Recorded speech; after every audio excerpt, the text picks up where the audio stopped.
Welcome to my basement, everybody. How's everybody doing out there? Thank you so much for joining us. You too, Jose, who has been diligently very quiet for us as he's been waiting for all of this stuff to load in. It's a different setup every single time we do this, particularly if we have a bit of a break before we launch into our Vic's Basement Lives. And it has been a while. I've been getting your comments and your questions about that and your tweets and such. And I love doing these, but it has been super, super crazy busy. But first of all, ladies and gentlemen, put your hands together for the one, the only Don Fubar, Jose Sanchez. I can talk now? You can talk. I got the okay? Yeah, I know. That was probably the longest you've ever been not talking. Since I was like 4. I think since I was 4 years old. The quietest I've been. Did you feel like you went to sleep there for a minute? For a little bit. I had to play a game on my phone, then I kind of dozed off. What? We're on? We're live? We live? Well, we tested everything, so let us know if you can hear and hear everything clearly, if the stream looks good. We're watching all of that stuff. Blake is watching the stream and reading the comments and all that stuff. This is going to be fun. We are going to talk about and review. Jose has done more gameplay and finished these titles and has dug deeper into these games than I have. So we're going to talk about Shadow of War, South Park, The Fractured Butthole. Did I say that right? Butthole. Yes. Oh, sorry. And also Destiny 2, The Fractured Butthole. Did I say that right? Yeah, that's the DLC. I think that's the newly DLC. announced DLC. The Fractured Butthole is one of the main missions that's coming up for Destiny. No, we're not talking about that. Okay, so good. So we are good for sound. We're cleared for takeoff. I got to say a few shout outs to people. Adrian Leon, you rock. Thank you so much for being here. Push Guys Vancouver, Nate Slayer 22, Alex Wright, Ben Doig. You can spell just fine, Ben. Colin Freud. Good to see you. Good to see who else has talked about who's punched in some stuff already here. People punchers. Talking about Super Mario 64. Zach Ganell. Zach, how do you say your last name, Zach? I know Zach as Zach. He's a great dude. Zach Gunnell. I'm not sure, but it's great to see you. And Lance Like Bike. Good to see you guys and everybody that's watching this stream live and choosing not to comment right now. And everybody that's going to see this archive later on. Thank you for joining us. It's very cool. BB-8 is here to say hello. And Spider-Man's back there. He's kind of sleeping right now, but he's kind of awake as well. He's beeping a little bit. So we're going to talk about Shadow of War. But before we do that, I've got a quick unboxing to do of this ginormous box. This is the Shadow of War Collector's Edition. Warner Brothers sent this to me very graciously, very kind of them to do that. I had the distinct honor and pleasure of moderating a panel at PAX with members from the development team.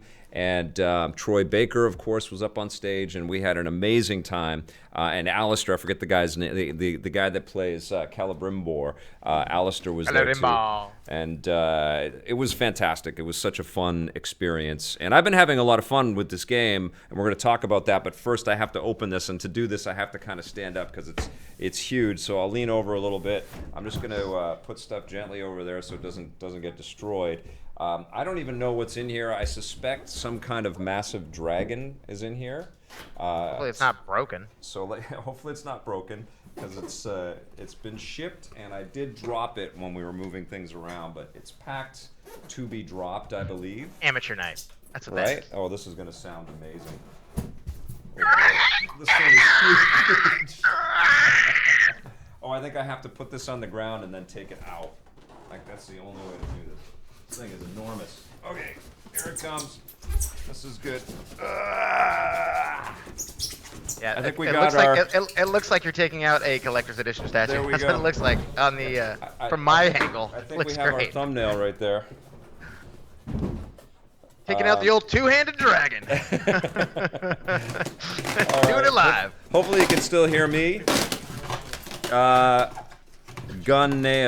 Gun nail, Zach Gun Nail. Okay, oh, there's more stuff here. Okay, I'll take these and I'll put these over here and I'll show those off in a second here. What up, Zach? There we go. Very cool. Very cool. Tons of packaging on this, but I think this is the baby, right? This is what everybody wants to see. It's nice and big. That's what Maybe, she said. Maybe it's a human head. Maybe. If it was just Maybe like an Gwyneth orchid on a Paltrow's spike. head is in this. Let's see what's in here.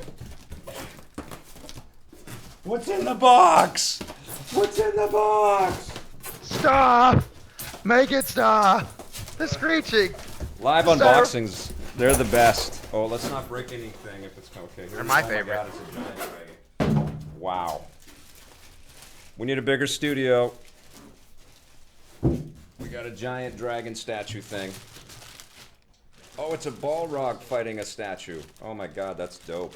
It's a Balrog fighting Okay. a statue. Oh, hide the code. He's just like a vicious statue fight. It's a statue of.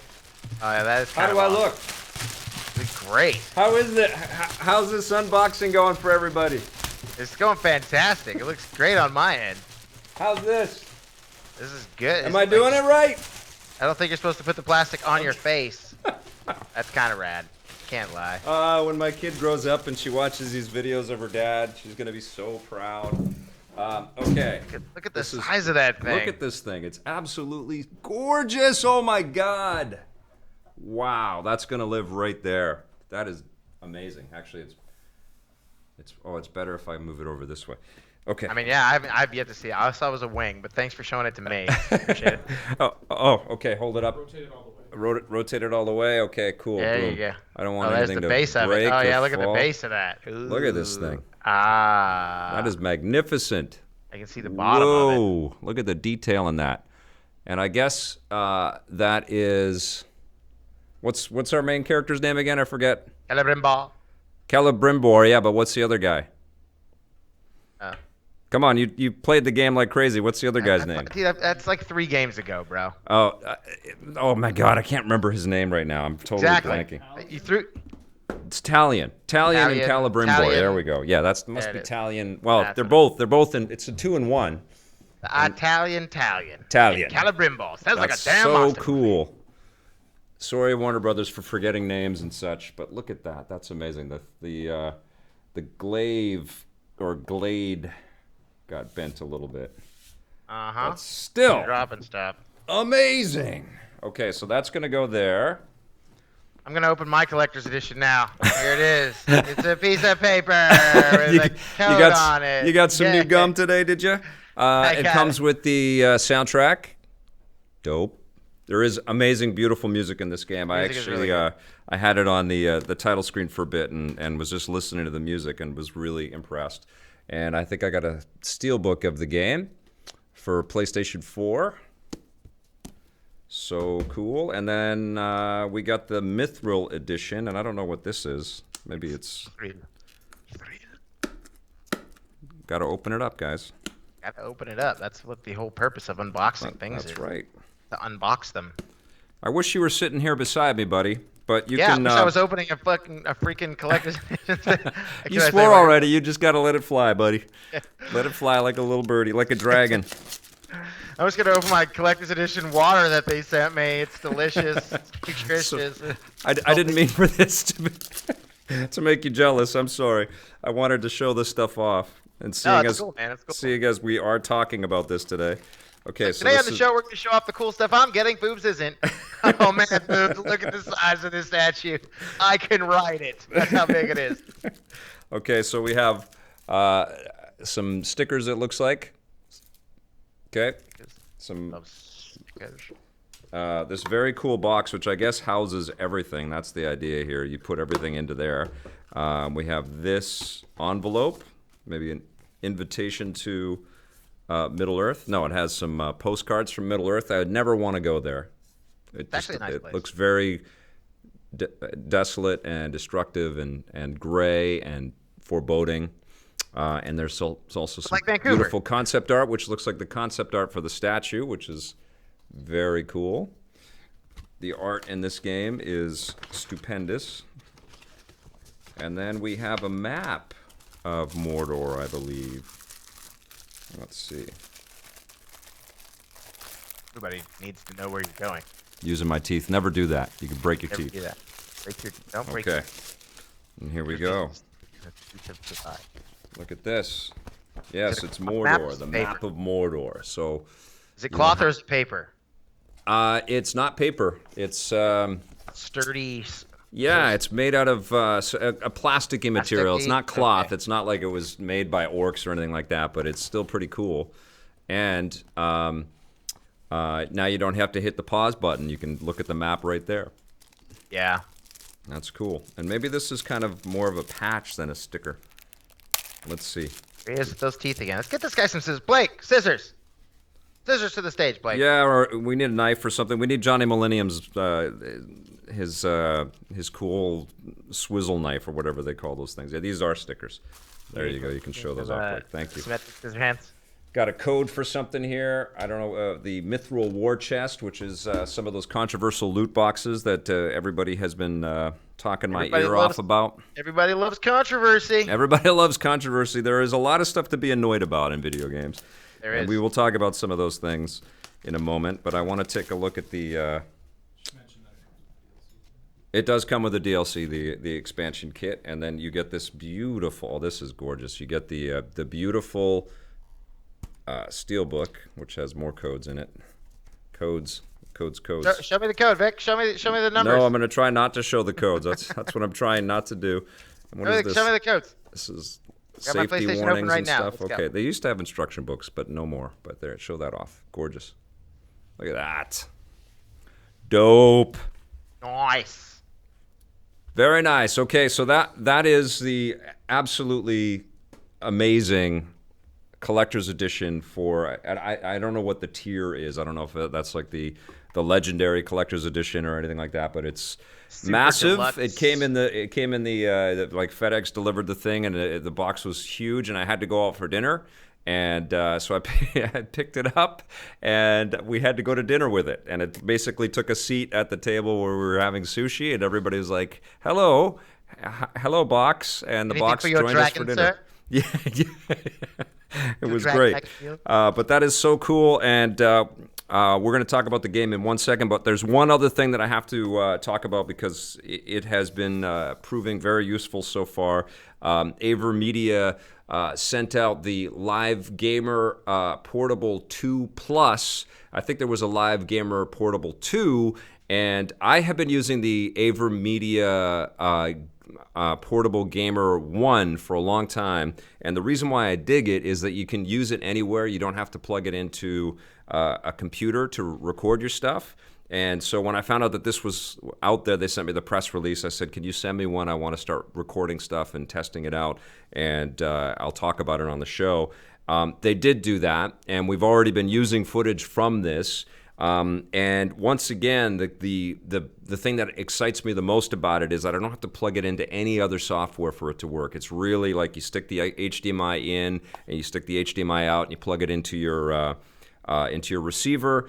It has 4K pass-through, which means that you'll be able to record. It only records 1080p at 60 frames per second, but you can see the quality of the footage already in the reviews like Super Mario Odyssey. I think the last 3 or 4 that I've done, I've been using this, and it's been really, really good. And the one great thing about the footage that we don't have to do now is we don't have to convert it, because before it's saved to a different kind of a file format that then we would have to convert before we could stick it into Premiere to edit with.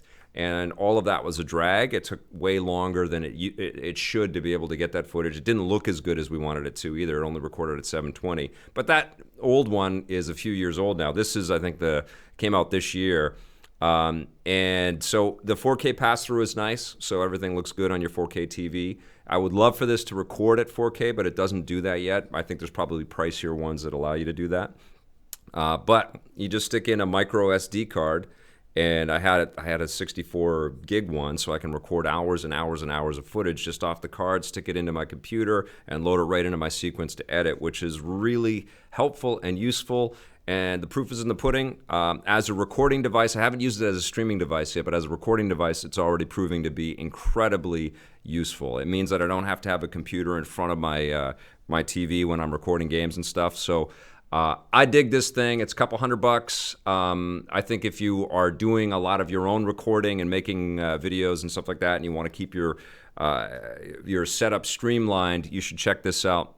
I like this a lot. But thank you very much, Aver Media. It's getting a ton of use already, and I'll be plugging that back in as soon as we're done the Vic's Basement. I'll be recording some new stuff for a future video that we're going to do too. Okay, Foobs, we're going to talk about Shadow of War in 1 second here. Well, can I just say, like, I love that is sort of a negative now. It's like it only records 1080p, 60 frames a second. Yes. It's not quite doing 4K yet. It's like that's like 2-3 years ago. That would have been like a godsend. I know. All the stuff we were shooting. Now it's just like only 1080p at 60 frames, guys. That's all it can do right now. But I know. There's probably better ones. We are very spoiled, aren't we? But we are quickly moving into 4K, man. I mean, it's happening. I got the X. I unboxed the Xbox One X, and Lucky. and the bitch. I'm just bragging about all the shit that I'm getting. I got my One X already. You're getting all kinds of stuff too, and you are traveling everywhere. You're hosting Twitch streams, and sometimes controversy surrounds some of the Twitch streams that you do. We'll talk about that in a sec. But you're having a blast and traveling to Japan and traveling to events and doing all kind of hosting and working with different companies. And it's not like you're having a bad time out there. There's no woe is me foobar, right?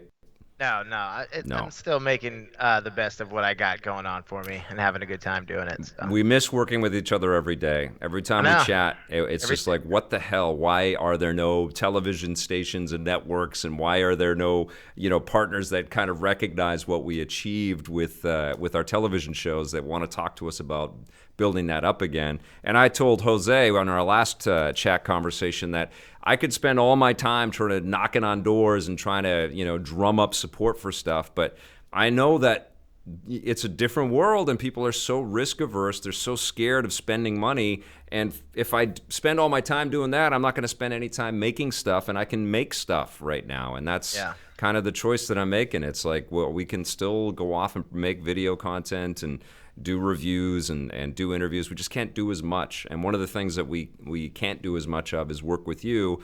But I miss the hell out of you. I miss your energy. I miss your observations. You're one of the strongest game players I've ever encountered. You just attack these things. You chew them up. You live it. You bleed it. You breathe it.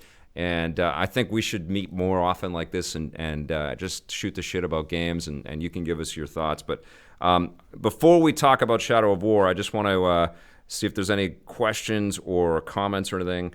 Hi, Blair Farrell. Hi, James Cole, David Turner, Leaf Fan B, Chris Lucklau, who says, hey, Jose. Hey, EP. It's great to see everybody. Timberwolf. This is amazing. Oh, and there's sponsor stickers. Yeah, I made tiny little sponsor stickers. That's a new thing that we put on the gamering.youtube.com/EPNTV. I did hit that toggle button on sponsorships. We haven't done anything on Patreon or whatever. Mostly because the big thing is that we are very busy trying to make as much material as we possibly can. And I don't want to have to be thinking about a whole bunch of layers of interference to make stuff. I just want to be building you the news and reviews and interviews and documentaries and the things that we can. And so when I saw that YouTube had activated it across their stuff, I said, well, if people want to sponsor us and send us $5 a month to support the work that we're doing, then that's amazing. Thank you very much. And it's very simple because it just sort of integrates with whatever we're doing through YouTube already.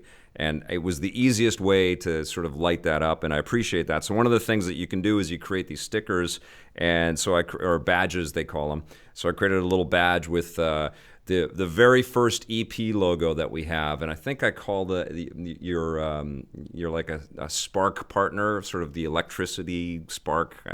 I'm very creative, but like the PS4 game. Wasn't there a PS4 game called Spark? There was a PS4 game, not connected to that, but I just made a little EP, tiny badge. I don't even think you can really see it. It's called Joining the Odyssey. I think that's where we're coming up with, like, join our Odyssey. Join our Odyssey, yes, which Odyssey. is amazing. And we love that you are supporting that. The other thing that I made one really cheeseball little emoji. I've never made an emoji before, but we're going to make a couple more, and we'll figure this out. We'll make the badges and the emojis and stuff better. We're still working on T-shirts as well. I'm working with a friend of mine to come up with some cool T-shirts, and then we will talk and re-look at other sort of avenues and stuff next year. But We've had a really phenomenal year. We've had partnerships. We've had Nintendo step up as a sponsor. Thank you, Nintendo. We love you. We've had Vancouver Film School step up as a partner as well. And thank you, Vancouver Film School. We love you. And so I have had some sponsor support that way, which has allowed us to engage in some more content and stuff.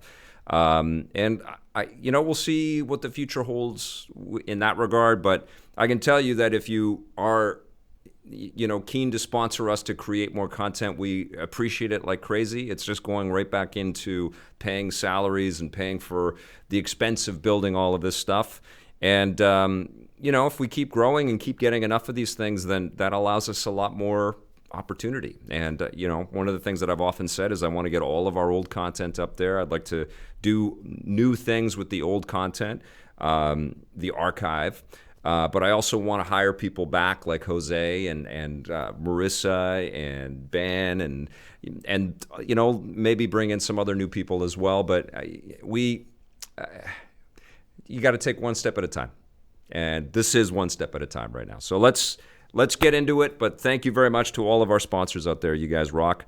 Let's talk about Shadow of War now, and I'm going to click the play on the video. So we got some footage behind us, brother. Okay, Jose, you beat this game. Yes. How much did you stream the whole thing? Yeah. The whole thing, start to finish. About 30 hours, yeah. From the beginning to the end. There is way more than 30 hours in that game, though, right? Yeah. I mean, like I finished the main story, and there's still like quests where you can build up your army to fortify your bases, and enemies will attack your bases. But that's just that's deep end game stuff, and I was like, man, there's some other games I need to jump into. So I wanted to see, took my time, got my character all leveled up. I found the best enemy in the game, and I captured him and made him my overseer of my base. Fubar the Bard was his name. Shout out to WB for that. Thank you. Thanks for Fubar the Bard. I found another Fubar in the game. I did not capture him, though. He was too high level. That was his real name? That was and every time he came out, Fubar, Fubar. And I'm like, yes, can we clip this? This is amazing. Fubar, Fubar. Did you do the voice? No, but I'm a little sad. That opportunity. Like, who do we get to do this voice of Fubar the Bard? I don't know. Do I know anyone? Son of a bitch. That would have been awesome. I could go into a studio and go, boom, bah, boom, bah. That was pretty funny. I came across that while I was streaming, and I just started cracking up laughing. I'm like, I need to find this guy right now. Yeah, totally cool, man. But that is the big innovation. Is not only do you have these fortresses that you kind of take over, but you basically staff them up too. Yeah. So you're the landlord and you're in control of this huge orc army. There's been a lot of controversy about the taking over these orcs. They kind of become your slaves. They really have no choice in the matter, and you just force them to work for you and do your bidding, basically, right? I mean, it depends though, because some you can, some they're too high level, so where you have to like dumb them down before you can capture them. Some are just they have iron will, so you can't capture them at all. Mm-hmm. You think I'm gonna get all these high level dudes, but then I had the ability to where like every time I captured a guy, he would go up 4 levels. I'm like, all right, well, I'm gonna look for these lower guys and then make them badass warriors to hold down my fortress. And then we'd get attacked and I would die, and I'm like, damn it, you're all losers. Off with all your heads. I'm about 6 or 7 hours into this game. I haven't gotten that far into it. I basically, what happened there, we got Mario Odyssey, of course, and then Assassin's Creed, and both of those games kind of pulled me away. Actually, I don't think I've told anybody this, but I had a leak in my house, and we had to get repairs on the hardwood in our house, and it sort of went throughout the whole floor. It ended up being $40,000 worth of damage, and they had to fix everything in the house. So my family and I had to leave, and there was never going to be a good time, but it was honestly the worst time because of all of the software that was coming in as we were on the road. And so what we did is, instead of just getting a hotel in Vancouver and plugging in machines and stuff like that inside of the hotel, is we went on a bit of a road trip. We went training, and we went from San Diego to Seattle, and I had to shoot at Nintendo at the end of all of that, which was really fun. But it was impossible for me to bring all of the consoles with me. I had the Switch, and I played a bunch of Switch stuff, but not nearly enough time, to start reviewing all of that stuff. But I did, I played SteamWorld Dig 2, which is incredible. But this game came out right in the middle of all of that, and it was a total drag. Everything is fine. The insurance covered all this stuff, which was great. They took all of our contents in our house and fixed everything, and we have now moved back, and we feel much more at home. But that's why the game reviews kind of slowed down a little bit through October, and it was one of the reasons why I didn't get to jump on board with this game. And I had been looking forward to this thing for so long because I love Shadow of Mordor. But in the 6 or 7 hours that I did play with this title, I did feel like it was very familiar with that, but you feel like Celebrimbor and Talion had more powers. They could do double jumps and flips and stuff through the air. They streamlined the how badass they were, and I guess they had to kind of account for this being a sequel, and you had to start at kind of a more badass level. But I think the focus had shifted from just leveling up and powering up your guy and getting into these fights and surviving them to building your army and taking over these bases. And I feel like that's kind of the main thrust, the main focus of the game, right? Yeah, I mean, the skill tree is ridiculous. It's so huge. It's such a massive thing, but they have it to where the skills that branch out, you can only choose one of the branches as your main thing. So once you've unlocked sort of the ones you want, it kind of you just like start collecting points, and you're just like, I don't need this. I mean, I have the point, so I'm gonna unlock this. Oh, next so you thing. can't unlock everything. You can unlock everything, but you can only use one of, like, if it branches out into three, you can only use one of the three Okay. extra abilities on top of the ability you're unlocking. So you're just like, once I got my core abilities, I just didn't really see the reason, like, oh, this one does poison damage. I can unlock one that does ice, or I can unlock one that does fire. I Right. like the poison. I'm going to stick with the poison. I don't really Okay. care about the fire and ice, whatever, because there's other things that can do that. So that becomes a little tedious, and it's just like, I wish there was more of like, I can stack these things, and they just become like these super Celebrimbor Italian combos, and I'm just like, "Ah!" and everybody's just catching on fire and poison and ice, but no, No. not really. One of the things that I noticed when I went back to this, because I've just reviewed Assassin's Creed Origins, so I've kind of tucked that into bed for a bit. I'm going to revisit that game a little bit later on when I've got the whole pile of games kind of figured out, and we've reviewed a bunch of them, and it's sort of getting into a sort of a quieter time. I want to go back to Assassins because there's still tons in that. I didn't That's check what I'm out. on. That's what I'm on now. It's gorgeous, and to go back, and it's gorgeous, and it's colorful, and it's got a living world, and to go back into Mordor and to Shadow of War, they did a beautiful job with the grays and the blacks and the browns, but it's so dour, it's so depressing, and it's like you got to kind of go into that mindset, right? You got to like. Have you seen those postcards from Mordor? Not Yeah. a very bright place, Vic. It's not, and it's kind of. It's kind of a downer, right? To go back into that space. Like, everybody looks like Thrak Stormbringer. And it's fun to kill them and hack their heads off and stuff and to take control of them. But it feels, I mean, it's not a cheery place. You know what I mean? No. I mean, there's enough cheer in the world. You want cheer? Play Mario Odyssey. Okay. Well, that's the other game I have been playing. You want Yeah. Shadow of War? It's literally called the Shadow of War, Vic. Yeah, It's not going yes. to be a bright thing to experience. No. This is where heads will roll and limbs will be chopped off, and fun will be had dismembering orcs. What was your favorite thing about this? Because I know one of the cool. Who are the bard? Clearly. Well, Fubar. Okay. Besides the titular Fubar the Bard, the character you share a name with, Yeah. was it being able to ride the dragons? What do they call them in here? I call them dragons. That's what I was like. I'm Dragon Rider. That's Are what they call them. Drauds or something like that? There's a special Yeah. name. It's like Draug. Yeah, Draugs or something. Draug. Yeah. Was that the most fun thing to hop on those and then burn everybody? I mean, that's kind of awesome when you're sort of trying to siege a quick base really quick, Yeah. and these guys think they're going to stop you, and you're like, no, I've got fireball powers, and I'm going to unleash my holy dragon fury upon you.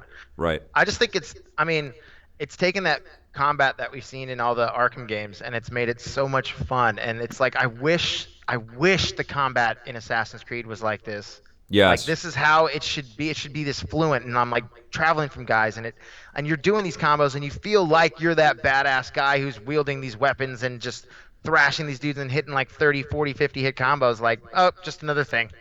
It's just one of those things. It's just what I'm doing because I feel like Yeah. this badass because I've been playing this game for 20 plus hours. But it's just so good. It's so good, and it feels so right, and it's just so much fun to just dive in there. And that's why, I mean, I know a lot of people were upset about it feels too much like the first one, or they're complaining about microtransactions or whatever. Yeah. But I just feel like it's just such a spot on combat style for a game like this that it doesn't get tiresome for me to just go in and, oh, there's a group of enemies, I'm going to go and attack them, Yeah, I mean, I and have I'm to going to win. admit, like Mordor, the Shadow of Mordor game, I did get a little tired of the aesthetic, and how dark it was. But you're right, the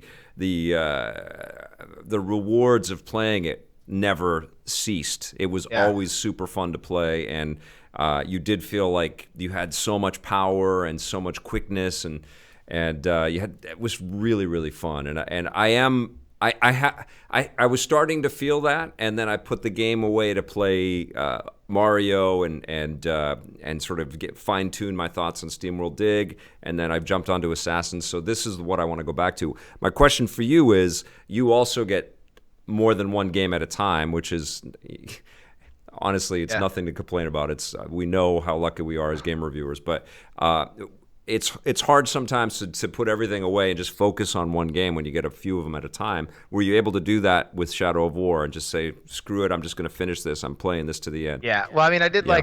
I did like 30 hours in about 2 days. Like Okay. it was like two 15-hour streams, and I was just like, all right, I'm gonna, because I knew I had South Park coming up, and I was like, I'm gonna put all the hours into that, and plowed through that, and Yeah, yeah. I mean, I just play it throughout. Like usually, I'll just play overnight, sleep for a few hours, wake up, do it again. Awesome. When I'm not traveling, it's easy, but when I'm traveling, it's like, crap. Was there enough new stuff in Shadow of War that it's going to I think there's going to be a lot of players out there that have played Shadow of Mordor and maybe got the definitive edition or whatever, and there's a lot of content in there, and they did some great Sure. DLC and stuff. They may feel like that's enough, like that's satiated, but is there enough in War that makes it a fresh experience and a new experience? So if you really like Mordor, you're going to want more, and you get all this extra stuff. I think so. I mean, it kept me invested in playing the game throughout and just not wanting to stop. And I mean, at a time, especially when there's so many games, it's like I know there's a lot of people that are making that decision of what game do I buy, like what game's going to take up a lot of my time. This game Yeah. will take up a lot of your time, and it will continue to take up your time if you continue to do the missions that further past the story stuff. Mm-hmm. Because they do have that ability to where like, all right, I can, just keep going through and finding better guys. When I level up, my guys level up, and I can, Yeah. find stronger guys. So I mean, there's definitely more replay value in Shadow of War than I think there was in Shadow of Mordor. Right. And with DLC and what other missions are coming in the Yeah, and future. getting your orcs sort of as characters that you can send out on missions, and Sure, yeah. they earn Send them stuff into for the you. fighting pits, and if like, oh, I hope they don't die, and then they die, and you're like, damn it! But then you take over the guy that killed your guys. You're like, whatever, he won. Yeah, Clearly, he's the better choice. yeah, and more mounts and more abilities, and there is more color in here too, because you get Idril, and you get some human allies and things like that as well. And I really like the way that they did the cutscenes and the storytelling in this thing. They use all the in-engine stuff, so it maybe doesn't look as colorful and beautiful and beatific as Assassin's Creed Origins, but I think it's really true to that Peter Jackson aesthetic and the Lord of the Rings kind of aesthetic, and it is beautiful, and the fire effects and the combat animations and all that stuff are dope as hell. And I've been having fun. I am definitely looking to it having its claws in me, and I've pushed the other stuff away enough to just think about this as Sure. a singular kind of escape. Yeah, I mean, and just going back to what I was talking about with you mentioned earlier as well, the microtransaction stuff. People were complaining about it online, Yeah, and when I was playing it, I didn't never felt the need to want to buy anything. Like you earn currency in the game that'll buy you chests, and you can sell some of your weapons that you don't use anymore. yeah, It wasn't a push to. You should, you could level up a little bit faster if you buy this. This is one of the games where I always tell people like, sure, you can buy things that will probably make you stronger, but yeah. it's in a game where if you're going to complain about how long a game is or how easy it is to play, why would you want to just buy stuff that's going to make you super awesome badass at the beginning? Why wouldn't you just play through and experience it and take your time with it? Yeah, I mean it is a weird time when it becomes such a big part of the conversation around games, and I It's like think with everything. Everything has a loot crate in it now or a chest in it that you can. I don't think that's acceptable, and I think that we have to challenge the publishers and the developers around that stuff, and we have to have that conversation. But then we also have to be kind of fair that if when you play the game, you don't really need you have the pull to spend more money, and you don't have to spend more money. That has to be discussed as well. So that was my question for you.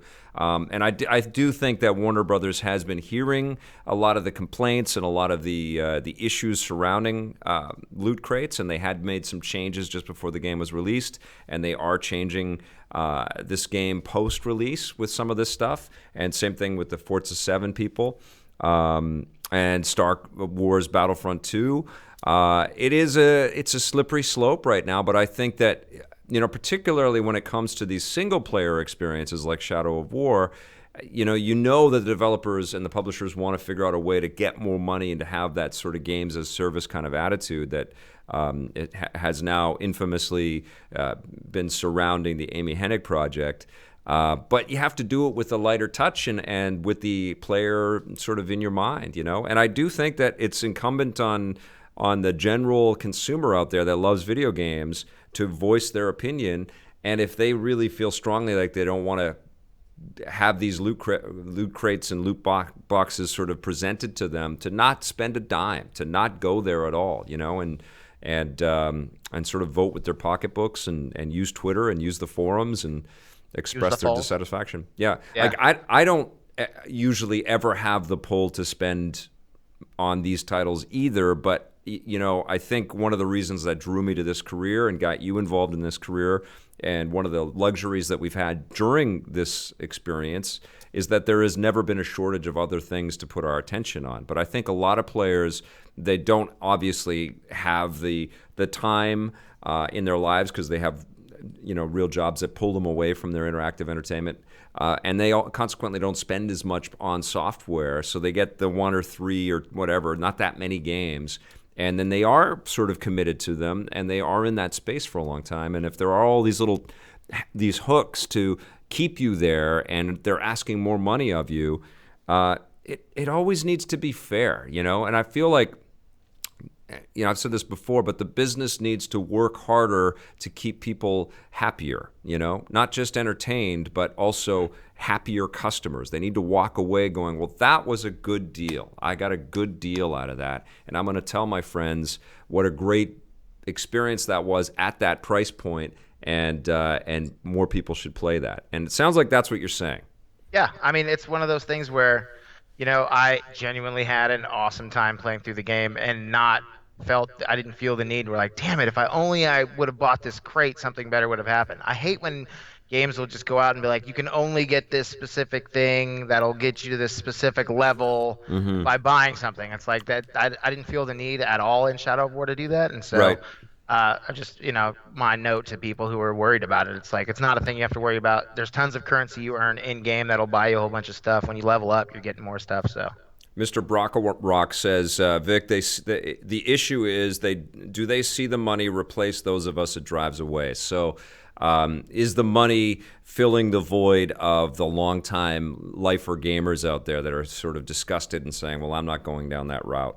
I think that there are so many ways to be vocal about this, and I do think that developers and publishers are always listening. I mean, that's what I always hear back when I interview these folks, is that they are always engaging with their communities. And I think that might be a bit of an issue too, because they are so insulated with their communities, and it feels like everybody's got this silo of just talking to the super fan, to the super fan, to the super fan. I think we're seeing a little bit of that backlash with Destiny 2, which is what we're going to talk about right now, where there is a bit of a drop-off after the game launches, and there's this sort of chatter amongst the diehards saying, well, I've had enough of this or whatever. You know what? Like, one of my main concerns with games is that we spend a lot of time talking about the monetization and the business aspects of video games. We are very acutely aware of how these things make their money, and we're suspicious of devices built into games to kind of generate revenue for publishers and developers. Now, it is a business, and they need their money, and they need to be able to take that money and invest it in creativity. But I don't know if it needs to be so overt, and I feel like it's a major detriment to the art of video game development and the art of this medium to spend so much time discussing these contrivances, these vehicles for revenue, when we're taking our eye off the prize, man. This is a beautiful art form that needs to be enjoyed by a lot more people so that the content diversifies and becomes more engaging and surprising. And if we just boil it all down to what works, what sells, how does this monetize to this, and how do we get these whales, and all of the other sort of negative aspects that we as longtime investors in the medium are worried about, it's going to become a bit of a drag, on all sides of this. It'll be a bit of a drag to be commenting and reviewing this stuff. It'll be a drag to spend $80 and then realize, no, I need another $30, and then I'm in, to get all the content that I want. But I feel like these changes they're a part of the process of the evolution of the machine and the industry, and we just need to be vocal. And I say all of that, and I think the complaints have been ringing around the internet. I didn't really want to sort of co-opt this discussion around all of this stuff, but I think it's on all of our minds right now. But the complaints are rattling around the internet. And it's loud and clear, but this is probably the best year the video games have ever had. I don't think I've been more entertained by the medium than I have been this year. And it starts with, Horizon Zero Dawn. I think back to Resident Evil 7 and Nier Automata. The Switch coming out with Zelda. The Switch coming out with Zelda, which is one of the best. It is my favorite game of all time. And then that's sort of bracketed by this amazing Super Mario Odyssey. And in between is this deluge of excellent products. And we are still in the midst of the fall 2017 game avalanche, and this is a solid game. You can be disappointed that it's familiar with its original source. You can be disappointed that it has microtransactions built into the software. But I think at its core, it's hard to dispute that Monolith built us a really, really fun Lord of the Rings experience. I've been really enjoying it, and I want to go back to it. But, Jose, let's get a score from you. What are you going to give it? I'm giving it a 9. It would have had an 8.5, but there's a guy named Fubar in it. 9, automatically. You want to get that score higher? Put a character named Fubar in your game, automatically gets higher points. I love how scientific your process is. It's a very simple equation. It's like, how do we make this game better? Throw a couple Fubars in there, have the name chant out every time you come. If it had me as a voice in the game, 10. But 9. I'm going to give it a 9 because it's a game that after a while, like after I play through all of the games that I'm playing through now and finishing them off, I'm going to go back and check on my army and try to level up my dude a little bit more, have a little bit more fun in that shadow, and and see how high I can level up Fubar. I can't score it yet, but the first Shadow of Mordor holds a huge part of my heart. I love that game, and I've really, really been digging this. And because you're rating it so high, I can't wait to dive back in. So we're going with Fubar's 9 on Shadow of War, and I got some great messages here from Chris Lucklow. Been with you from the start, Vic. Your appreciation of the art is why you're always welcome in my mind. Thank you so much, brother. Tom, the latest Marvel was almost $80. Oh my God, the latest Marvel? I'm not sure what he's talking about there. Are you planning any special when you reach 30K subs? James Cole, yes, we're going to unleash Season 3 of The Electric Playground. We're sort of going chronologically. So we've put up the first episode of Season 3. The second episode of Season 3 will go live immediately after we get 30K. And then I think every week after that, we're going to start posting new episodes. And then hopefully you guys help us to get to 40K because Season 4 is all set. And then we're just going to continue on. Eventually, we'll get into the reviews on the run as a separate show era. We'll start posting all of those. And listen, I want to do a lot more with all of that material as well. And I'll tell you one of the things that I really want to do. I want to live stream some of this content and have people like Fubar on the show with me, and we can recount, or maybe it's like a Brady Bunch thing where all of the cast members are all around me or some are with me in the studio, and we can recount moments that we put together some of that material. I want to then cut to developers and have a sort of where are they now interview and let them see that old content, and sort of make it a special edition. Like let's celebrate that we worked hard to build all of this material. Maybe we will re-review some of the classic stuff live for you guys. I can't do that with the resources that we have right now. There's a million other things that we could be doing as well. More documentary material, behind the game kind of things with some of this exclusive content that we have. And you guys got to remember that we have this archive that extends well beyond just the finished episodes that we have. We used to shoot 20-minute interviews, and we cut it down to a 3-minute thing for television. And I would like to utilize some of that stuff. But I need more resources. And like I say, I could spend all my time trying to do business deals and cut things, but everybody's trying to figure out how their money is going to come together. It's as much as it's front and center in the video game space as as an industry to the way that they're marketing video games and talking about video games. It's also very much that way behind the scenes on media development and television and all of this stuff. Everybody's trying to figure out how do we keep money coming in on all this material. And it's exhausting and it's boring and it's not really the conversations that I want to have. So the easiest way, I think, is to work with corporate partners that understand our value and the connection that we have and the trust that we built, that I'm not going to risk and not going to break, because that's everything to me, is this long career that we've been able to have and this engagement that we've been able to have with people. I really respect that. But I think another part of it is working with you guys. Just by watching and sharing and liking and all that stuff, it means a huge amount to us. But if there's other avenues, T-shirts or sponsorships or other ways that we can help, microtransactions. Yeah, for the next part of this review, we will need 99 cents right there. Yeah, and that's the other thing is, like, I don't want to be hawking stuff. I don't want to turn this into the shopping network, but. You know what I'm trying to say? We got to grow again. And we didn't really, we were pretty innovative with the idea that we had a website content and video content on the web, probably some of the earliest stuff out there. But we never had the all cylinders firing so that we could just seamlessly translate from television to the web and say, no big deal. We just didn't have all of those resource buckets sort of filled. And so it's been a bit of a...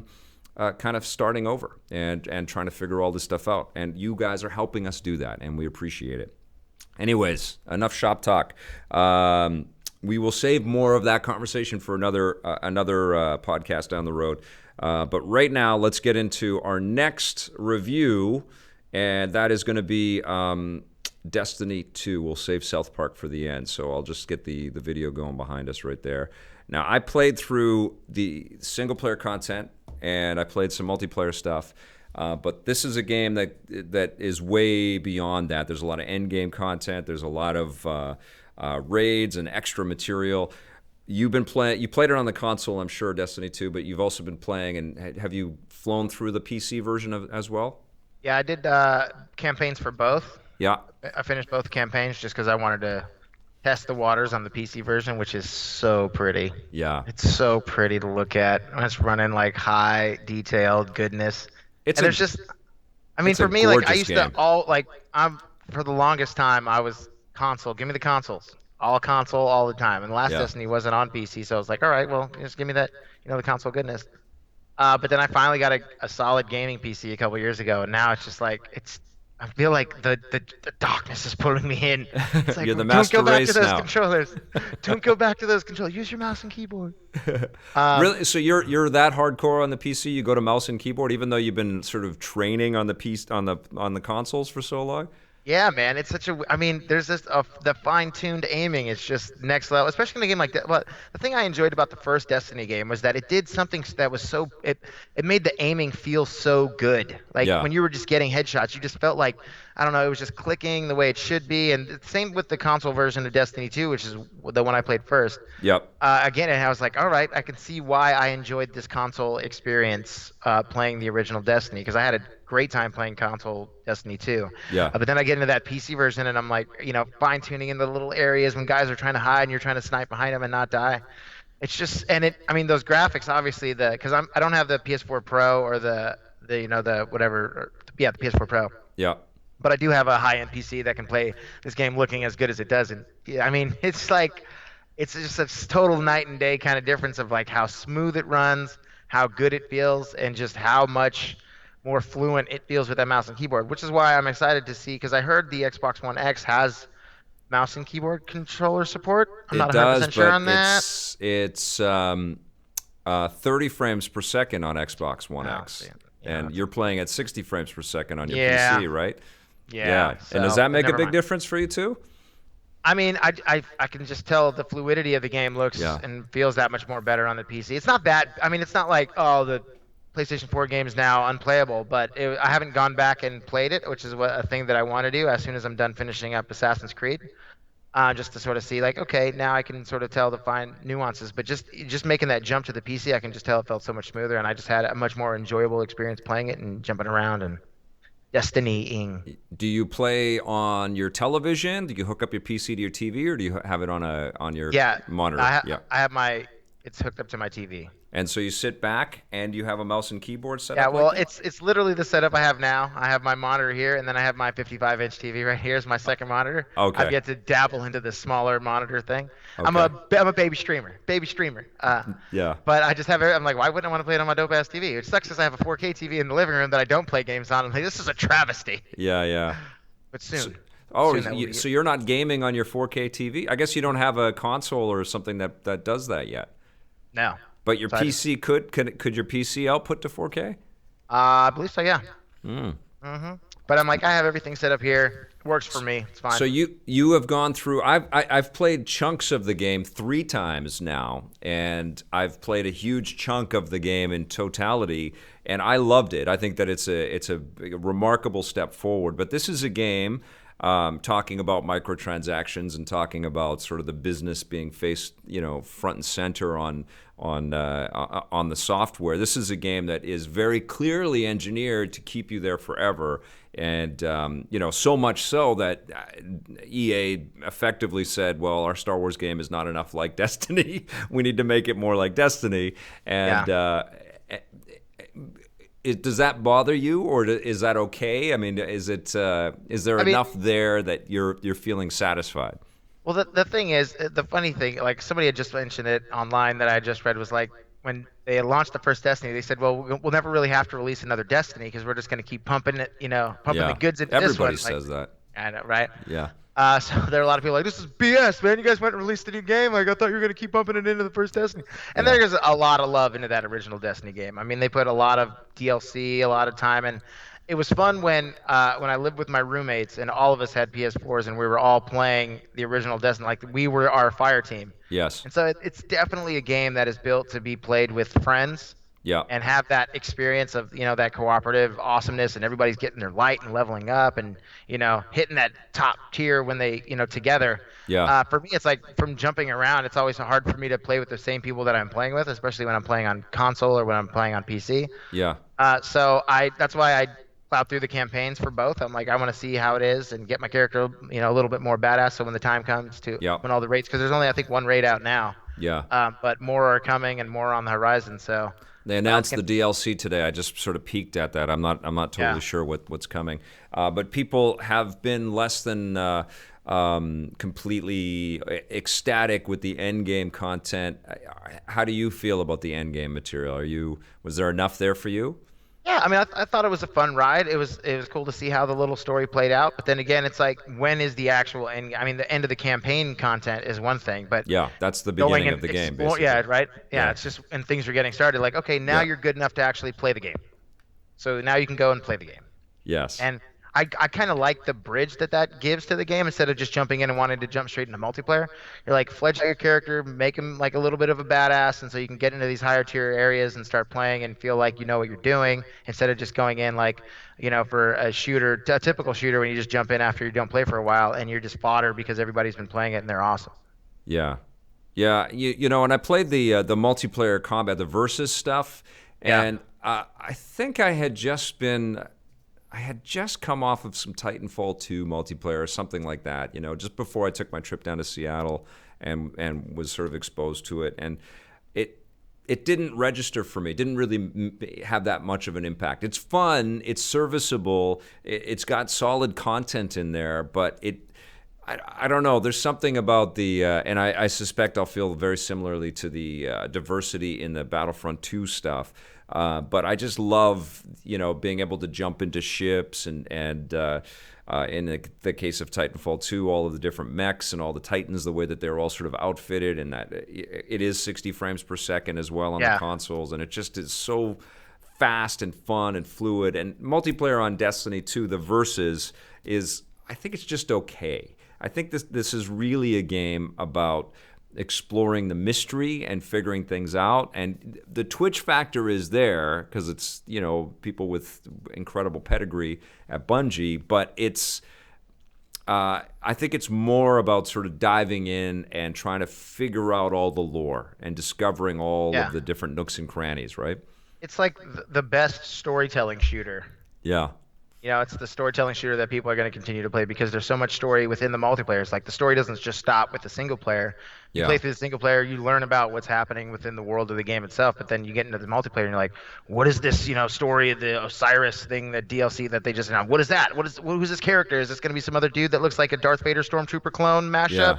Yeah. It's like, why does he got his mask on and he looks like Vader but in a Stormtrooper outfit? I don't know, but it's a game that I feel I interviewed Mark Noseworthy at Vancouver Film School, and I felt some guilt about it because you and I played tons of the Destiny. I beat Destiny, and well, as much as you can say you beat it, and I played some of the DLC and had a really good time with that. But it's not a game that I could make the commitment to meet with my pal or pals every other day, and we would just keep playing and playing and playing. But it feels like that's the way most of the fans play it. Do you play it? Do you carve out the time and meet up with your pals and play this on a regular basis? No. I mean, it's almost like a World of Warcraft. I finished the console version, and then I was going to Japan for like 3 weeks, so I stepped away from it, and I didn't get a chance to play it. So all my buddies were like, "When are we going to start a fire team? When are we going?" I'm like, "Whenever I'm home, man. I'm not going to be home very much for the next few weeks." But again, it's like it's got that same like the WoW audience, the people that will get together for their Tuesday raids, and they join together and they do their thing. It's got that pull to it, and that's why on PC it's funny that it released through Blizzard's BattleNet, right? So you're just well, okay, it's that same sort of community, those people that are going to put those chunks of time together to do these big epic raids, to get that big awesome loot and the extra light and make online relationships that turn into real world marriages and things like that. We're hearing stories like that like crazy. It's their density, man. It's their density. And that is one of the amazing things about the software too, is that I think it's amazing. I loved it. I do have the pull to go back to it. It's the time that I don't have. I think that Bungie kicked ass with the additions and the upgrades and the changes to the way they tell the story. It's absolutely gorgeous, visually and the sounds and the music and everything, top notch. $8 billion. So they killed it, and even though my experience with it will be relatively cursory compared to the people that will put 2,000 hours into it. Sure. I still appreciate it, and I think that the super fans really appreciate it, but then they get into the minutia of the complaints that they have, as valid as those are. I don't share those because I don't have the amount of time to devote to picking it apart and complaining about it. I still think it's absolutely worth your time. I think that you're going to have it's one of the best games of 2017, to be frank. I feel that way. I think we need a score from you. I said I was going to review it again. I was going to go back in and play some more, so I feel like I don't want to give my score again until I go and do it again. And I probably will play on the PC the next time, and I'll try to stream some of that. But be a fire team. Pardon me? We can be a fire team. We'll be a fire team. But what would you give your experience with Destiny 2? I'm going to give it an 8.5. Oh, yeah? I liked it a lot. I finished the campaign twice. There's not a lot of games, even with the time that I do have to. And that's what shocks me. 8.5. That seems so low for that. No, I think because I want more. It's one of those things where I just did the campaign stuff. Yeah. So I haven't really dabbled in the multiplayer. I'm sure, getting into it with a fire team, getting me excited to jump back into the world. Because right now I'm like, I have no reason to jump back into the campaign. Right. You basically have to sign a contract with a friend or two and say that we're meeting and we're going to do all of this. Yeah. So I think that's what I'm doing right now with you, is I got to level up on the PC and then join you on a fire team. I guess that's what we're doing right now. Verbal contract. Okay, so 8.5, that's acceptable. First for the single player stuff. Okay. That's my gauge. Until I get to dive into the multiplayer and play through with people who are awesome and gonna level me up and make me better. Could Okay, be better. cool. I don't know. Could be worse. Hey, Hope not. Timberwolf just pointed out Vic request questions in caps. Yeah, I don't have the. Oh no, Spider-Man. No, we're not reviewing Spider-Man right now. I don't have the questions popping up on a bigger screen, so they're on my tiny iPhone screen. What's not that tiny, but the text is pretty tiny, and I can't see everything. Vic, do you prefer the Pro controller than the split Joy-Cons for Super Mario Odyssey? Yes, I do. I think the Joy-Con is a great peripheral. It's super cool, but I just feel I'm an old school gamer. I just feel more comfortable playing a Mario game with a controller in my hand, a full size controller in my hand. Unfortunately, we can't review Super Mario Odyssey together. I reviewed it with Johnny, though. We both played it. Jose has yet to play it, but I know you're dying to. I know that's probably going to be one of the next games on your list. Yeah. Finite Joy is saying Bob Noxious. I don't know what that means. Oh, Blake, you can throw out any questions that come out there. Finite Joy says, longtime fan, watching EP since '97. Keep up the great work. Love from London, Ontario area. Nice to see you there, man. Finite Joy, very, very cool. Thank you for your support. Okay, let's talk about some South Park. But Timberwolf is right. If you want to kick us a question in the chat, just do put it in all caps. And if you put the word question before it too, I'll definitely notice that as well. But I'm gonna move on because I know that there's some conversations that are separate from the ones that you and I are having right now. But let's talk about South Park, the fractured but whole. And you have to say that carefully. What did you think of this game? Now, I have not even been able to touch this thing. This is probably this is next on my list after I've gotten to the point where I'm comfortable with moving away from Shadow of War. What do you think about the new South Park? Is this your game of the year? Is there a character named Fubar in this game? There isn't a Fubar, but it was one of my most anticipated games just because that first one hit everything that you wanted out of the story and the world of South Park. Yeah. I thought this one took a little bit of a backstep in not going as crazy. Okay. There's some crazy elements. It's still crazy South Park, but I mean, there's some levels in that first game that will never be touched. You can't go back and beat those. Yeah. But it's so much fun. This game was so good. So you think is Stick of Truth a better game than Fractured But Whole? I think the overall story in Stick of Truth was better. Okay. But I feel like this game was a better gameplay experience. Okay. There's a little more variety, more stuff to do. I mean, the combat's better. There's they used like the grid system on the floor to where you're doing your battles instead of like the weird system that they had in the first game, which is like, all right, I got to timing for everything. Right. This one sort of does have that element, but it's got the best origin tale ever in a video game. Because they're making fun of superheroes, right? They're making fun of our it picks up right after Stick of Truth. Like in the beginning of the game, the guys are still playing Stick of Truth, and then Cartman switches it up to superheroes, and nobody's told him, so they're like, you battle out of that. But your character's origin tale is the greatest origin tale that's ever been told by Eric Cartman in a video game. Okay. So you start off, you get your initial ability, and then you play through the game, and you get another ability, and then Cartman changes your origin tale to incorporate your new ability. And so as you're gaining new abilities throughout the game, your origin tale keeps changing. The core of it stays the same, but it's just like you just like I can't believe this is a thing. It's happening in video games. What are some of the things that they make fun of in the game that are because it's always about being timely, right? And that's one of the challenges when you make a game. But what are some of the things I would imagine microtransactions? My microtransactions, of course. But I mean, just the way it plays off the superhero lore. Like Cartman breaks down the story of the cinematic universe and like, no, you can't have it right now. That's when your Netflix series starts, and you have to have your Netflix series first before you join into the movie. Jesus Christ. And so he has like this whole timeline, and it's like, he just like a poke fun of like DC and Marvel. He's like, what is it, DC? You can't just like have a bunch of crappy superheroes. This isn't DC Comics.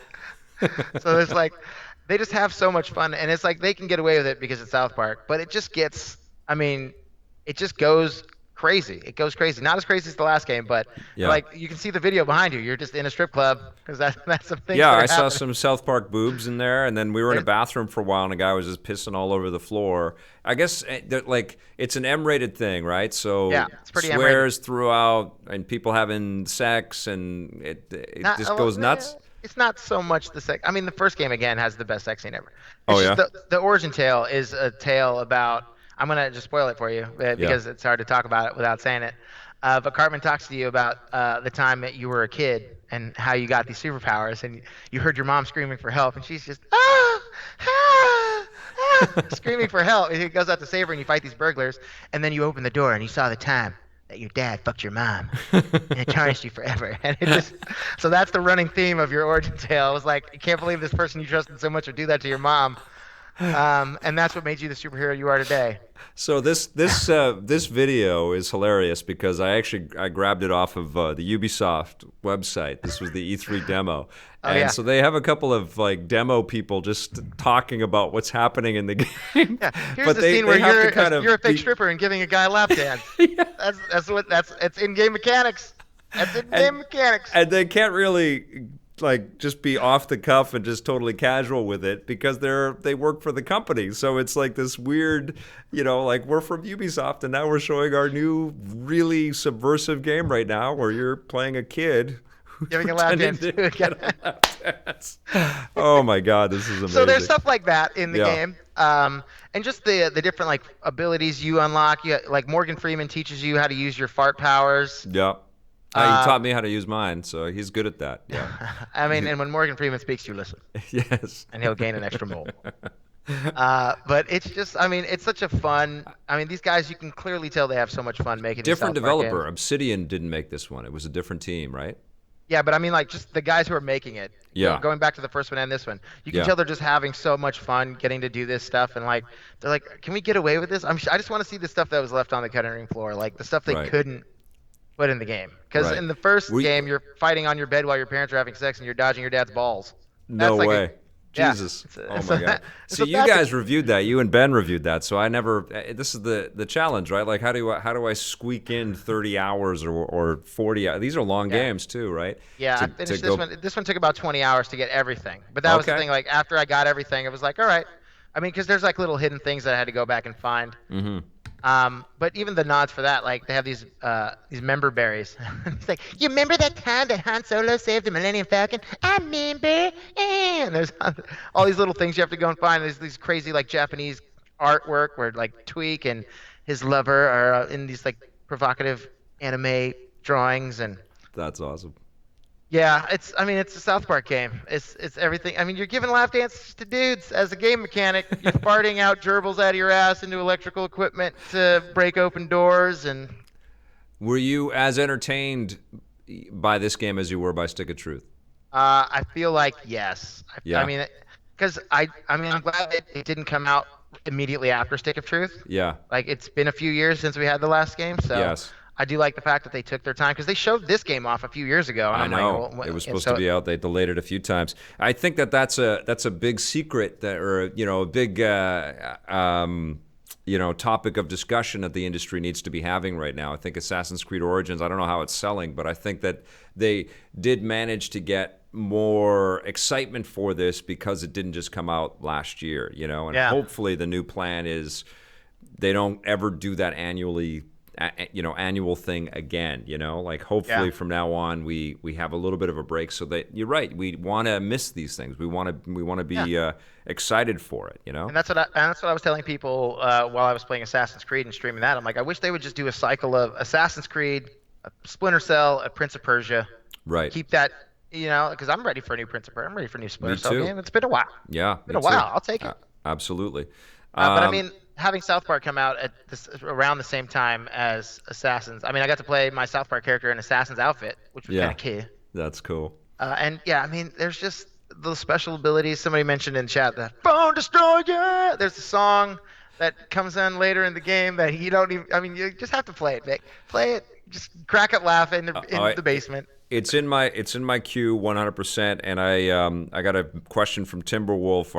Am I going to be reviewing the new Wolfenstein? And yes, I have been playing that and Really impressed with that game already.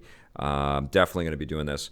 And somebody asked, what do I think of South Park Phone Destroyer? Did you play the Phone Destroyer game too? Phone Destroyer! Is that's the Android and iOS game, right?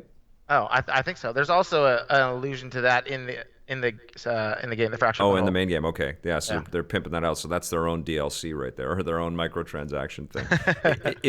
Are there actual genuine microtransactions in this game, or anything that is taunting? I don't think so. No? I don't think Okay. so. No. So you get the whole thing. Yeah. Well, because in the first game it was you found an outfit and that outfit had attributes, Yeah. and so it was just like, well, I need to put this on because it's going to give me better damage. But this game, all the costumes and stuff you find are all aesthetic, so Right. you can just Okay. wear whatever you want. Got my dude with like Assassin's Creed hoodie. You can have an Iron Man mask. Awesome. Kind of awesome. And so tell me about the way that they structure the gameplay. It's like a traditional turn-based role-playing game.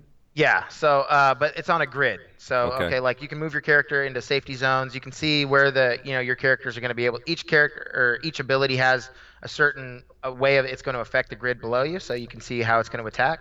Okay. So you can sort of line up your attacks and get your guys out of harm's way and It's a call little like upon your. Fire Emblem, a little like Final Fantasy Kinda. Tactics. Okay. Yeah. Okay. I have. What are we dressing up for as Halloween? Are you dressing up for Halloween? Oh, that's tomorrow, isn't it? Yeah, it is. I don't know. I've been busy. I might just wear my Ultimate Warrior mask and just wear Okay. my wig, and I'll just walk around like this and just go, "Give me a candy." So like any other Tuesday. Yeah. Pretty- Typical Tuesday. Just your regular Tuesday garb. Yeah. I am not dressing up because we've been out of our house for almost the entire month of October. We moved in like literally 2 days ago, and Ruby, my kid, is going to be wearing a costume she's already worn. Don't tell her to be disappointed about that. She's only 5. She doesn't understand that's not ideal. It was such a good costume. It is an awesome costume. It's a reimagined. It's the reboot of that yeah. costume. But the extended edition. We didn't have time to kind of Halloween it up, although we went to the pumpkin patch yesterday, so I'll be carving pumpkins tonight and making some pie. And so we'll celebrate Halloween, but it's not quite the way that we wanted to, and it's because we've been out of the house for so long. Good question. What am I drinking from BB-8's Husk? Finite Joy wants Whiskey. to know. Whiskey. Yeah, I'm drinking whiskey. Blade Runner 2049 whiskey right there. No, I'd be all over the floor if I was doing Tastes that. like Ryan Reynolds. It's just water. Yes. Did you see that movie? No. You've not seen Blade Runner 2049? No. It's on my agenda. How do I end this chat? What do I press? I haven't been to the movies in forever. I had a screening for Thor tonight actually, Oh yeah. but I'm not going to that either. Oh wow. Well, I guess Been you're busy, man. I got games to play. You got games and you've been traveling. Yes, time is an issue, and I think that's one of the things that sort of gets factored into cost and concerns and all that stuff. So this game, is it another classic? Is it one that we're going to be talking about for years and years and years? I hope so. I wish there was more after the end game stuff, but Yep. once you get everything, there's really, unless they add something later, don't know. But Yeah. I had a blast, man. Especially if you played the first one, you're gonna love it. Do you need to play the first one? No, but it does help. Yeah. So you can, because it picks up right where the last one left off, even though it's its own complete thing. Yeah. You don't need to, but just to understand the story that they're kind of touching on, there's like some nods to the previous game in this one. It'll be a lot more fun. Okay, so Yeah. I definitely will be playing this. I will stream some. It's on my PS4 hard drive. It's ready to Give rock. lap dances to dudes. Like, look at that kid behind you. Yeah, he's Look at lap him. dancing. What's he doing? What's he doing to that guy? You got to score it for me. I have not played it, so I can't score this one. What are you gonna give South Park Fractured But Whole? I'm gonna give this one an 8.5. Man, it's just a solid game. I just wish there was more end stuff because once I unlocked everything, I'm like, damn it. Okay. So I can play again as a different class or Okay, multiple well, I classes can't and wait. that. I am super excited to play that, and I probably will check out the first South Park game too. Ryan Landis wants to know from both of us top 5 games of the year so far. You got that? Oh man, You got top 5? I have to think about all the stuff that came out. I mean, Zelda is gonna be up there clearly. Yeah. I can't even remember what games I played this year. Yeah, like, I know. I'm like, did it come out the end of last year? You know what? This is a good game to play. It's the top of the head game, right? So you can't be criticized for this. It's what you can recall, what you can remember. Your top 5. I would say Dead Cells. which is an Okay. indie game on Steam. It's not Mm-hmm. even complete yet, but it's got that Spelunky vibe. They just announced Spelunky 2 I know. today, I know. so that's gonna be the greatest game ever made. You heard it here, Um, you heard it here first, folks. There you go. I would say okay. So we got Dead Cells, we got Zelda. Yeah, What games have I been playing? You know what? I mean, it's an old game, but Binding of Isaac on the Switch has got more hours than any Switch game I have. that's an amazing game. And Yeah, you it's gave another procedurally generated. you gave more Shadow of War a 9 out of 10. Is that on that top 5? Shadow of War is definitely up there if you haven't played that. Awesome. There's 4. There's 4. What is my 5th game of the year? I know I'm missing something, and I need to go through my Steam queue to see what I've played. Splatoon 2, Arms, No. Horizon Zero Dawn. I have a Horizon Zero Dawn on the list of stuff I'm going to cram through. I'm going to do like this crazy holiday push stream for just Yeah, everything that you might have missed or you might have forgotten about Right. going into the holiday. Yep. That's on the agenda of stuff to play. Jesus, what have I even played? Let me take a look at the Jack back Cuphead. Did you play Cuphead? Persona 5? I didn't play Persona 5. Did finish Cuphead. Okay. This is a big question they asked us, isn't it? I know. I'm stuck. I know. Yeah. Play Persona 5. I see it. I know. There's so many games. I haven't even played Horizon Zero Dawn. See, this is it. We can bitch and moan about this, the state of the business, and then we list off this 2017 has been amazing. There's been so much good material, so many much. good games. There's a new console coming out in a week. I know. Like shit. Yep. Another one. We got another new console. coming Another out this year. 4K console. I know, it's incredible. What am I gonna do? I'm gonna just let's see. I'm gonna look in chat. What does chat say? Resident Evil 7. That was incredible. Solid game. There it is. Yeah, I love that game. Okay, so here's mine. Zelda's number 1. Number 2 is probably it's going to be Super Mario Odyssey. Number 3 is going to be Horizon Zero Dawn. Number 4 is going to be I loved Assassin's Creed Origins. I'm loving it right now. I'm almost 20 hours in. I'm digging it. And I love SteamWorld Dig 2. Yeah, what the hell? I mean, I can't. This isn't the official final end of the year wrap up. This is off the top of my head. So Zelda, Mario, Horizon. I'm gonna throw in SteamWorld Dig 2, which really surprised me. Oh, and no, I'm gonna put in Metroid: Samus Returns. Oh yeah. For the 3DS, and then I'm gonna throw in SteamWorld Dig 2 as my fifth one. Can you turn around so I can just see the Nintendo tattoo on your butt? Just I want to see it right there. I did choose a bunch of Nintendo. Listen, Nintendo has been killing it this year, man. I don't know what they've been drinking over there. That Super Nintendo Classic, it's been release after release after. Even Fire Emblem earlier this year, amazing. Well, they did a smart thing where they released a console. And then they released a whole bunch of awesome shit for it. Yeah, I love ARMS too. I still play that game all the time. I think that game is incredible. Did you get ARMS? Yeah, I have it. I love that game. I know that it's like not everybody's favorite thing, but I think it's just such a fun, different take on fighting games. I just wish they would have called it Punch Out and put Little Mac as a character, and then they could have had the same kind of crazy gameplay, but they'd have just called it Punch Out. I think everybody would be like, "What? New Punch Out?" Instead of like, "Let's call it ARMS." Well, I know, and I think it hurt them too because it's all brand new IP. But those characters are phenomenal, man. Like they're going to be able to do some cool, wacky things with all that stuff. Cuphead would be up there too. Cuphead was awesome. Cuphead was great. 360 deaths. Yeah. That's how many it took to finish the game. I think that's how many I streamed when I first started playing the game. People were very patient with me. I got through the first half of the game. When you first get to the fountain, it tells you how many times you died, and I was about 77. And then the last half of that game was just like death, happiness, happiness, death. I also think Nier Automata was incredible, and I agree with you that Resident Evil 7 was a sensational game to kick off the year. You know, it was. Did you do VR? I didn't do. Yeah. I still don't have any of the VR stuff, but I played it on PC. I played it on PS4. I did do the VR and I streamed it and I shit my pants. It was scary as hell. It was such a scary. You can find that in the Electric Playground loot crates. That's going to be available. And I'm playing right now. I'm playing the new Wolfenstein, which I'm digging, and I'm playing a little Evil Within 2. NBA 2K18. I'm still playing that, and I'll have a review for that soon. I played that on the Switch quite a bit as well. So yeah, there's a lot more stuff coming. And I think one of the things that you and I talked about, Jose, wasn't it amazing having this man join me on this stream again?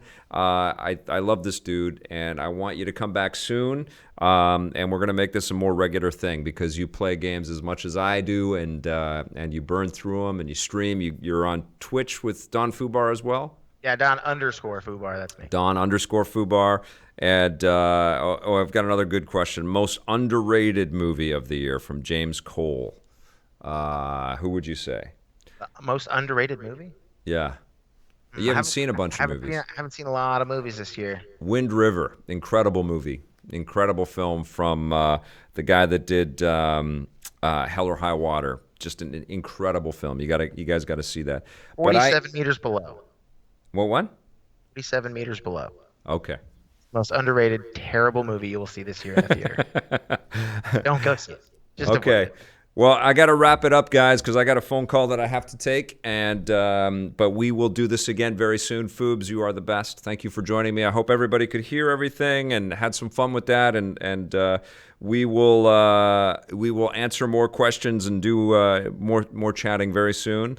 And thank you, everybody, for watching. And I hope you're having some fun playing games. Take it easy, everybody. Play more games. Play more games.